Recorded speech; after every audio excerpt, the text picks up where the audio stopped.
Salve, salve meus caveiras de todo o Brasil, por cá, professor Túlio Queiroz, para juntos estudarmos a matéria mais querida e amada do Brasil, informática. Hoje nós vamos dar prosseguimento à parte aí de Microsoft Windows. Fala, banda de instalação errada! Bora lá, menino, hoje também é dia, papai.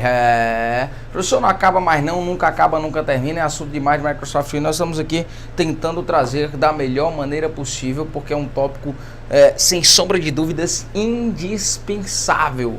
Há uma grande gama das questões aí de concurso, com toda certeza, cobra acerca de sistemas operacionais e mais especificamente sobre sistemas operacionais do Windows. Eu preciso te munir com o máximo de informações possível, com o máximo de bizus, com o máximo de dica, para que você possa ir totalmente apto na prova lá para destruir a banca organizadora e conseguir a tão desejada posse dentro do serviço público. Eu confio em você. Então vem cá comigo.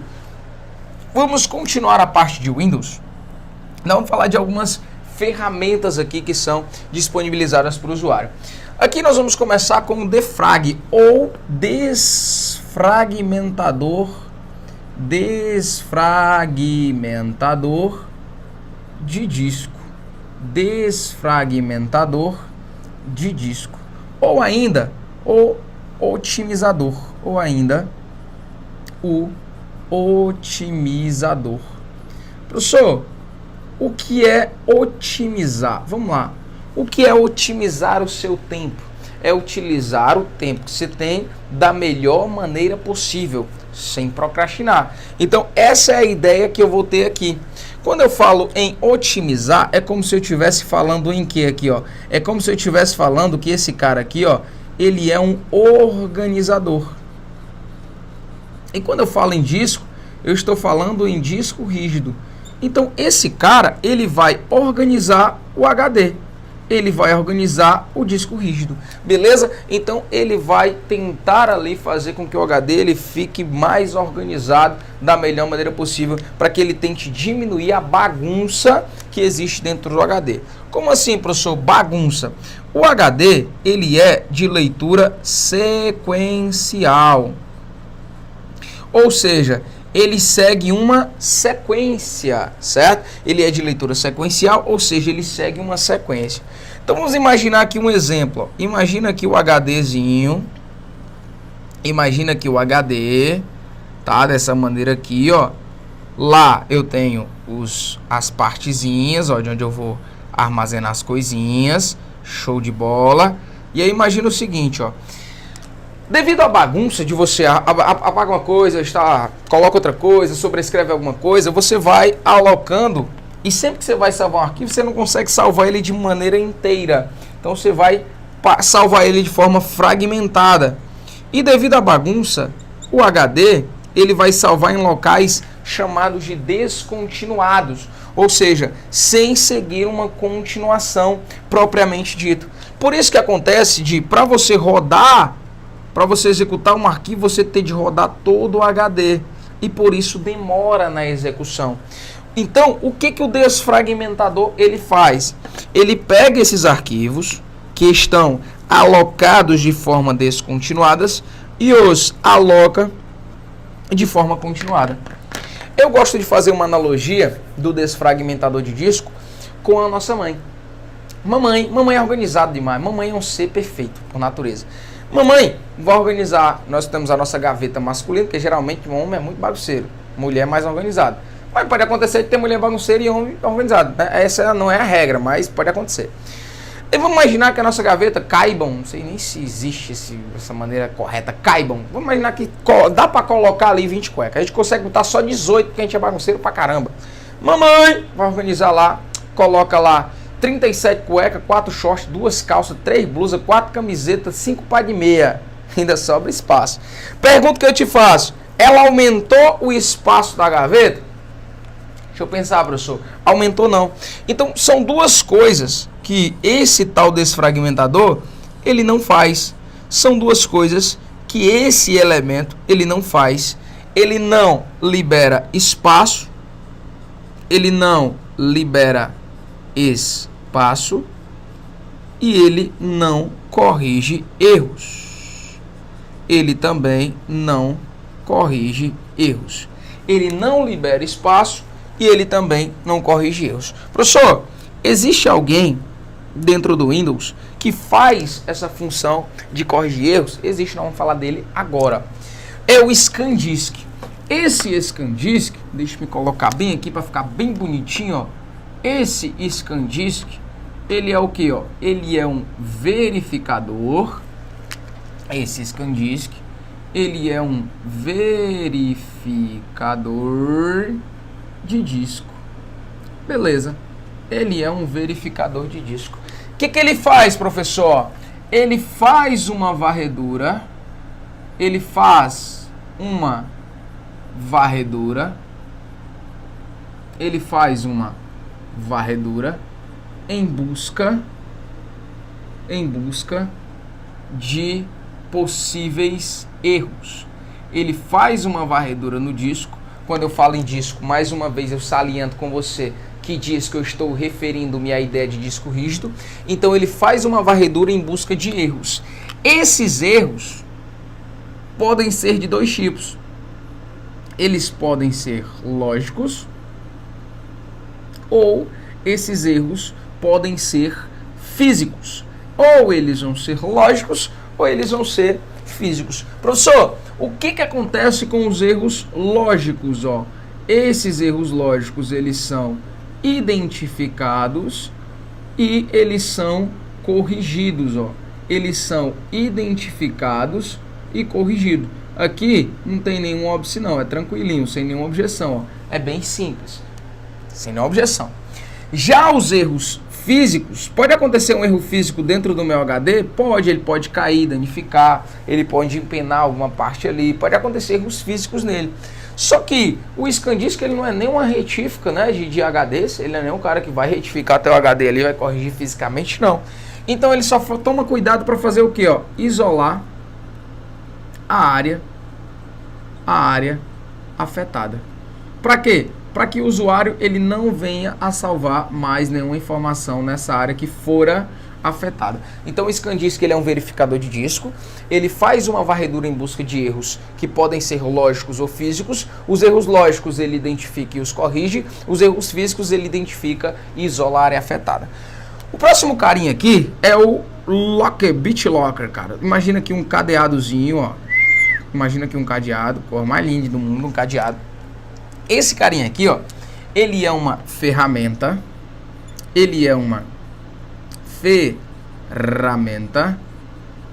de criptografia, ele é uma ferramenta de criptografia de disco.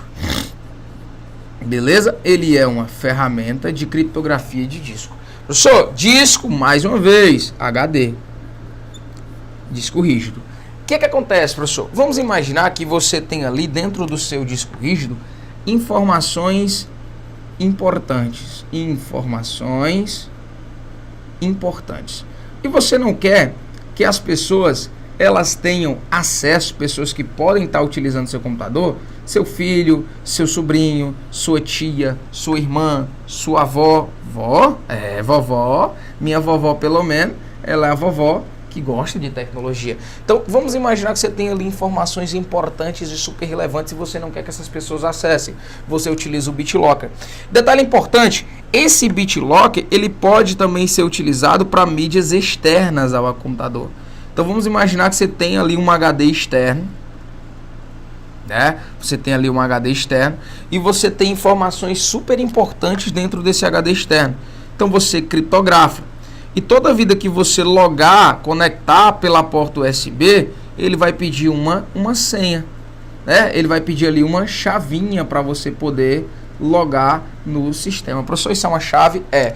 Então, vamos imaginar que lá dentro do seu HD tem todos os seus PDFs, tem todo o seu material de estudo, tem todo o seu nude, todo mundo guarda nude. Então, tem tudo ali salvo dentro do HD. E aí, vamos imaginar que alguém subtrai de você esse HD, para essa aula de penal, subtrair coisa mó valheiro, né, utilizando, sem grave ameaça, beleza.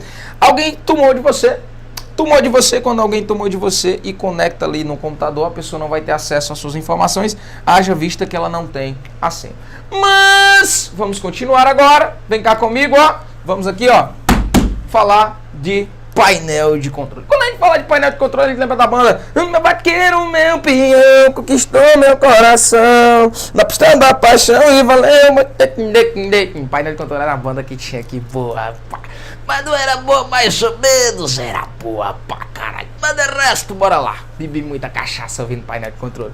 Não, mentira, isso é só para teens didático. Vamos lá, quando a gente fala de painel de controle dentro do Windows, tem nada a ver com a banda de forró.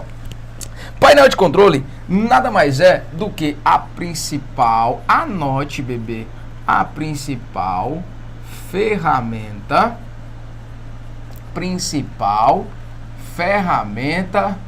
administrativa do sistema. Principal ferramenta administrativa do sistema. Dá para fazer um horror de coisa utilizando o painel de controle. Dá para fazer muita coisa, professor, utilizando o painel de controle. Dá para fazer muita coisa mesmo. Então, basicamente, eu tenho aqui o painel de controle. Eu posso fazer o que lá, professor? Eu posso, dentro do painel de controle, realizar algumas configurações de hardware. Posso estar adicionando impressora, caso eu queira. Eu posso estar adicionando a impressora, configurações de impressoras em rede. Posso estar mexendo na parte de configuração de rede. Posso lá ver a questão do firewall. Posso lá ver a questão relacionada à segurança do meu computador. Posso lá ver a parte de contas de usuários. Como assim, professor? Contas de usuários. Para saber se o usuário é administrador, para saber se o usuário é convidado, eu posso estar fazendo tudo isso lá dentro do computador, para saber se ele é usuário, administrador, se ele é convidado, quais são as permissões. Posso alterar a senha do usuário ali também.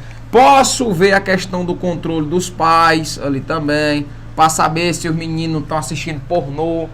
As crianças de hoje em dia, né, cara? Então você pode bloquear ali para a criança não acessar os sites pornográficos e assistir o que não deve. Eu posso ali, através do painel de controle, remover programas. Tem gente que ainda hoje acha que para remover um programa é só excluir o atalho.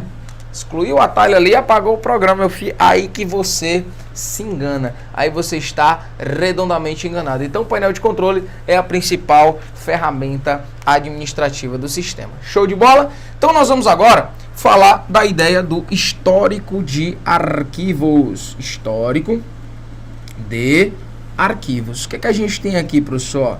O que nós teremos aqui dentro da ideia de histórico de arquivos? Quando a gente fala de histórico de arquivos nada mais é do que, deixa eu pôr bem aqui para ficar melhor, nada mais é do que uma ferramenta, histórico de arquivos, nada mais é do que uma ferramenta de backup. Nada mais é do que uma ferramenta de backup. Professor, e o que é backup mesmo, hein? Backup, anote isso aí no seu caderno, ó. Nada mais é do que uma cópia de segurança. Backup nada mais é do que uma cópia de segurança. Significa eu salvaguardar um dado em pelo menos 2 locais geograficamente distintos, beleza? Isso é caracterizado por um backup. Salvaguardar um dado em pelo menos 2 locais geograficamente distintos. Então, backup é igual a ex-namorada. Quanto mais longe, melhor. Vai. Finado. Quanto mais longe, melhor. E aqui eu tenho algumas peculiaridades em relação ao histórico de arquivos. Professor, o que é essas peculiaridades que eu tenho em relação ao histórico de arquivos? Ó, não há a necessidade de uma conta no OneDrive. Não há necessidade de uma conta no OneDrive. E o usuário, ele pode utilizar discos externos para armazenar informação, discos externos ou discos em rede para eu estar backupeando. Essa ferramenta, histórico de arquivos, ela tem o seguinte, ó, ela permite com que o usuário backupeie algumas pastas. E aí você vai lembrar do bizu cavernoso matador, que é o Viadom. Ô, professor, como assim? Você já conheceu o Viadom? Eu tenho certeza de que o Viadom nunca mais vai sair da sua vida a partir de hoje. São as pastas que poderão ser copiadas, são as pastas que poderão ser backupadas através do histórico de arquivos. Cuidado para não confundir histórico de arquivos com histórico de navegação, que são duas coisas totalmente distintas e você sabe que uma coisa é uma coisa, outra coisa é outra coisa, a mesma coisa é um caminhão cheio de japonês comendo caranguejo. O V vem de quê, professor? O V vem de vídeos. O V vem de vídeos. O I vem de imagens. O A vem de área de trabalho. O A vem de área de trabalho. Esse Dzinho, cuidado para a banca não te confundir, ele é de documentos e não de downloads. O O, documentos no OneDrive. E o Mzinho vem de musics. Beleza? Então, ó, vídeos, imagens, área de trabalho, documentos, OneDrive e músicas. Beleza? Show de bola. Então aqui está exemplificada a ideia do histórico de arquivos. É uma ferramenta de backup, não há necessidade de uma conta no OneDrive, eu posso utilizar discos externos ou em rede para armazenar informação, e aqui são as páginas, as pastas, na verdade, que poderão ser backupadas pelo histórico de arquivos. Vídeos, imagens, área de trabalho, documentos, OneDrive e músicas. Mas vamos lá, seguindo. Devagarinho, devagarinho, devagarinho.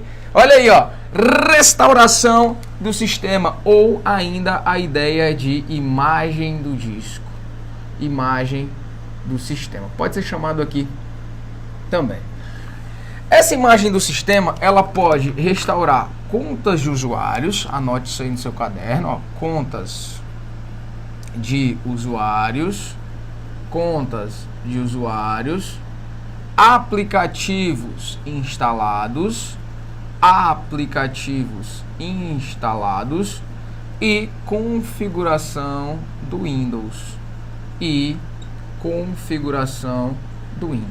Olha aqui que legal, 3 coisinhas bacanas que podem ser utilizados aqui para ser restaurados na ideia de restauração do sistema ou imagem do Windows. Vou te explicar sem firula. Imagina o seguinte aqui, uma linha temporal. Imagina, parece questão de direito penal, mas não é. Vamos imaginar aqui uma data hipotética, a data 31 de maio, que é a data do meu aniversário. Dia 31 de maio, aí depois do dia 31 de maio tem 1º de junho, depois tem 2 do 7, vamos lá, 2 do 6, né? 3 do 6, e aí 4 do 6. Vamos imaginar isso aqui, nessa linha temporal. Nesse dia 31 do 5, presta atenção no exemplo, tá? Vou fazer só analogia, você vai entender como é que funciona. Nesse dia 31 do 5, eu realizei uma captura, bati um retrato, digamos assim. Eu fiz o que, ó? Eu salvei contas de usuários, os aplicativos instalados e configurações do Windows. É como se eu tivesse capturado essas tais informações. Beleza. E daqui em diante, eu comecei a acessar o que não devia. Comecei a acessar o que não devia. No dia 4, aconteceu o seguinte. Mandaram um link para mim e tinha assim, ó. Clique no link para ver a foto da mulher melão. Aí eu sozinho em casa, sem nada para fazer, vamos ver a mulher melão. Quando clico na mulher melão, o antivírus faz assim, ó. Ei, esse site pode conter ações danosas ao seu computador. Você deseja continuar? Eu digo que se foda, eu quero ver a mulher melão. Só que depois disso, meu computador começou a realizar ações erráticas. Tava ruim, travou, não respondia mais nem com a moléstia do cachorro doido. Então, eu tenho a possibilidade de voltar o computador ao estado imediatamente anterior à ocorrência do problema, que fora quando eu criei essa imagem de disco no dia 31 de maio. Então, tudo que foi instalado, acessado e armazenado no computador nesse período aqui, ó, é apagado, é perdido, não fica armazenado. Eu volto lá para o dia 31 do 5 com as contas de usuários que tinha nessa data. Se contas de usuários foram criadas dali para lá, não fica armazenado. Os aplicativos instalados daqui para lá também não fica, e as configurações daqui para lá também não ficam armazenadas. É essa a ideia de restauração no sistema. E o Firewall, professor? Firewall e a ferramenta anti-malware que eu tenho aqui, ó. A ferramenta anti-malware que a gente tem é o Windows Defender. O Windows Defender, ele é uma ferramenta anti-malware e anti-spyware, certo? Que é uma ferramenta para conter realmente ali as ações. O Firewall a gente vai falar basicamente ainda lá a parte de redes, parte de internet, vamos falar bem sobre o Firewall. Mas o Firewall, ele é uma barreira, só para a gente pincelar, ó, ele é uma barreira entre o computador, ele é uma barreira entre o usuário e a rede, entre o computador, entre o usuário e a rede. Quando eu falo nessa rede, essa rede ela pode ser a internet, ela pode ser a intranet, ou ela pode ser a extranet. Show de peteca, professor. Pode ser a internet, intranet ou extranet. Esse carinha aqui, ó, esse firewall, vamos passar uma listra bem aqui, que nem de doido. Esse firewall, ele vai ser o que, ó? Esse cara, ele é o famoso policial rodoviário federal, o porteiro. É, show de bola, porteiro. Então imagina que você vai tentar entrar ali na shed, e aí existem umas regras restritivas para poder você entrar na shed. Você não pode entrar de qualquer jeito, você não pode entrar armado, você não pode estar usando droga, não pode entrar menor de idade, não pode nada. Então ele recebe regras restritivas. Professor, pode criar exceção? Pode. Se eu for policial, militar e eu quiser entrar na shed armada, eu posso? Pode. E aí é uma exceção. É a mesma coisa do PRF. Esse carinha, o Firewall, ele vai controlar os dados que entram e saem a nível de rede. Ele vai, palavras, eu vou colocar aqui alguns verbos no infinitivo, ó. Ele pode ser utilizado para filtrar, controlar, restringir, bloquear, certo? São funções inerentes ao meu Firewall, beleza? Barreira entre o computador e a rede, pode ser internet, intranet ou extranet. É o PRF, é o porteiro. Ele controla os dados que entram e saem. Ele tem a função de filtrar, controlar, restringir ou bloquear. Beleza? O que é que a gente vai fazer agora, filho? Você já sabe, né, cara? Você já sabe. Tem que ficar maroto, tem que ficar de boa na lagoa. O que é que você vai fazer agora? Você vai resolver as questõezinhas para ficar craque no assunto. Olha o que diz a primeira questão, ó. Com o objetivo de restringir o acesso à internet a um determinado aplicativo em um computador com sistema operacional Windows 10, deve-se configurar o componente chamado de quê? Olha aí, ó. Restringir, tá aqui, ó. Restringir. Quem restringe algo. Não, questão de português não. Gabarito, letra A da nossa primeira questão. 2. Cuida que tá meidinho, ó. Um assistente de TI utilizou a ferramenta administrativa do Windows, denominada histórico de arquivos. Olha aí, histórico de arquivos é uma ferramenta de quê, professor? É uma ferramenta de cópia de segurança. Salvaguardar um arquivo em pelo menos 2 locais geograficamente distintos. A. Verificar arquivos manipulados pelos usuários? Nada a ver. B. Verificar os arquivos baixados pela internet? Também nada a ver. C. Checar a integridade dos arquivos baixados pela internet? Dos arquivos de sistemas? Não. D. Listar arquivos que foram colocados em quarentena? Também não. E é salvar cópias de arquivos em outras unidades de disco. Plim! Gabarito, letra E da nossa segunda questão. Terceira questão. Todo arquivo deveria ter cópias de segurança para evitar a perda de informações, ou mesmo para evitar ter que refazer atividades. No Windows 10 e em sua configuração padrão, entre seus vários aplicativos, o usuário pode fazer cópias de segurança de seus arquivos usando o recurso que? Se você marcou história de arquivos, você acertou. Mas oi, você ganhou o prêmio, gabarito, letra E. Com isso, meu querido, minha caveirinha, meu caveirinha, a gente passa a regra e fecha a conta. Espero que você tenha absorvido o máximo de informações possível. E você já sabe que aprender sem soço vem pro método cavernoso, pau na máquina, faca na caveira. Cuida que tá meidinha, bando de instalação errada. Até a próxima. Valeu!